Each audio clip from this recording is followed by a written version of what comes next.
Hello guys, direct চার্টে চলে আসো।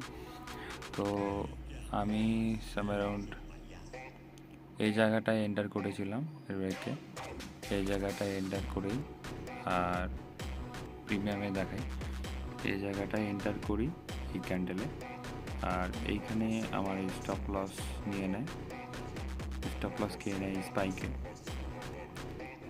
স্টপ লস যদি বলি নিয়কম 10 পয়েন্টের চলে যায়, 10 পয়েন্টের স্টপ লস, এর থেকে বেশি স্টপ লস দিলে পরে ক্যাপিটালের মুশকিল হয়ে যাবে। তো আমি স্টপ লস 10 পয়েন্টের দিয়ে দিই, দেন দেখো টার্গেট কেমন করে দিয়ে দেয়। এত স্টপ লস নিফটি খাইতে শিখে গেছে যে কী বলবো। আজকের মতো এখানেই, আজকেও আমি লসে পজিশন তোমরা দেখতে পারো। এটা ভুলবশত আমার এন্টার হয়ে গেছে, এই ট্রেডটা ভুলবশত হয়ে গেছে। আর আমি এন্টার করেছিলাম অর্ডারসে, যদি দেখি এগুলা ফেল হয়ে গেছে, এগুলা ভাবো না যে অর্ডার, কিছু কারণবশত ফেল হয়ে গেছে। তো সরি, পজিশনে যাই, পজিশনে অ্যাভারেজ প্রাইস,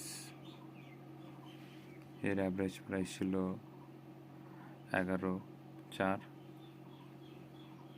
11.0 বলতে গেলে 114, 110। সেল প্রাইস হচ্ছে 105, আর এখানে সেল করি 2 টাকা বেশি, 2 টাকা বেশিতে, বলতে গেলে এটা 112। তো আলটিমেটলি আজকে আমি লসে ক্লোজ করছি। Thank you so very much এতদূর ভিডিওটা দেখার জন্য। দেখো মোট লস আমার আজকে 481 টাকা। তো থ্যাংক ইউ। ওকে, কালকে দেখা যাক কি হয়।